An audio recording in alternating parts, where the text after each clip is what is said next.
1990s is a really interesting time in comics. There was a tremendous amount of upsurge within the comic book community where creators decided, you know what, we're tired of having our creations not controlled by us. We don't profit from it. In the 90s, we had a lot of hot comic book artists such as Jim Lee and Todd McFarlane and Dennis Cowan. We had these super artists, right? And so a lot of these artists decided, you know what, let's take ownership of our creations. And so you had, uh, in this particular time, we've already talked about Milestone. We're going to talk about Image Comics. We had Jim Lee, Todd McFarlane, Eric Larson, um, Jim Valentino, Mark Yes. Silvestri, um, uh, Rob Liefeld.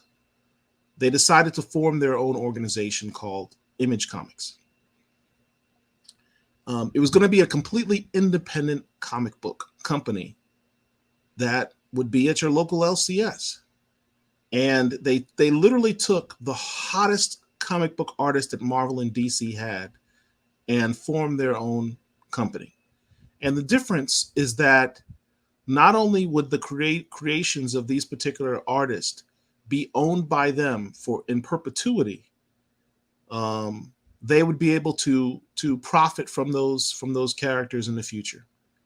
And they set up their company so that any other artist that decided to come work for them and created their own characters would have some ownership of those characters and be able to collect royalties off of those characters as well. Very attractive deal in comparison to what they were getting at Marvel and DC at the time. So it was very revolutionary, and Image was very groundbreaking in that regard, in large part due to its success in light of Marvel and DC. What was also interesting, beyond the fact that Image was highly successful, Mm-hmm. um, there were other independent comics companies that started at the same time. It created a whole upsurge in the idea of independent comics challenging Marvel and DC. You also had Valiant, you had Dark Horse, you had all these other companies that sort of started at that same time. But we're here today to talk about Image Comics. Image had when it initially, not we're not talking about Image of now. We're talking about Image when it was first created back in the early 90s. At that time, they had a very interesting thing with their number one issues. They created black comic book lead characters Mm-hmm. in those books, some of them with their own books. The ones we're going to talk about specifically today are um, Spawn. You got to start with Spawn.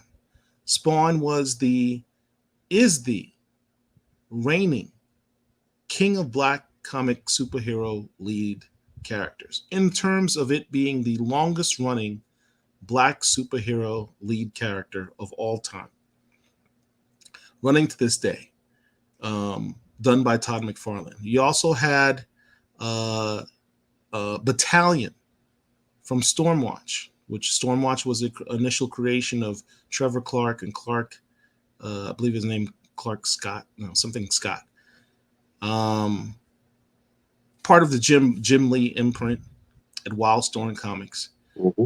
What made Battalion special is the fact that he's the one pictured on the right hand of the screen that you see there.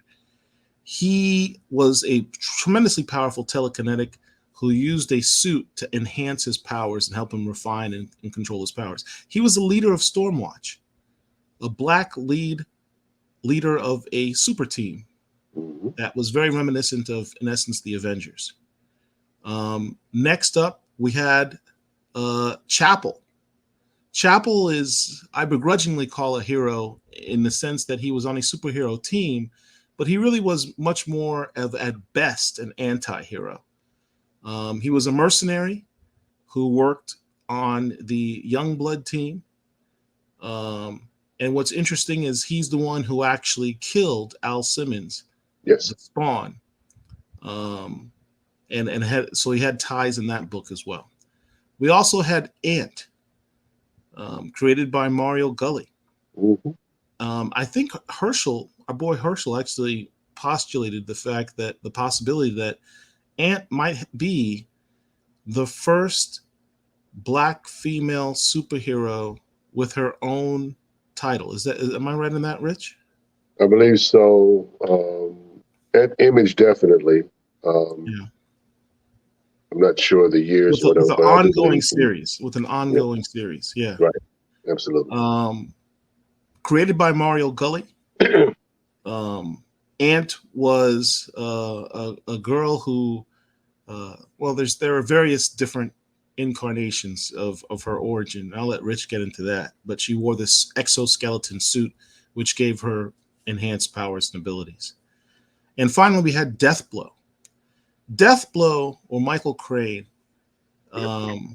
was also a government agent, assassin, soldier character who was part of a group called Team 7, a group of soldiers that went on a mission and ultimately were exposed to something that gave them superpowers. His power was, in essence, the inability to die. He would recover from any injury. What's interesting is that in his comic book, most of his comics were in black and white. And so you never really knew his race. Even when they showed, color covers of him, he'd always be kind of in shadows. The few images you had of him flesh toned, so to speak, he always appeared somewhat swarthy in his coloring. I don't know if this is a retcon, but in his latest incarnation in a book called Michael Cray, he's clearly a black character. So Mm-hmm. those are the ones that had their own titles back in the '90s. Chappell even had his own title, even though he originally started in Youngblood. So that's what we're here to talk about.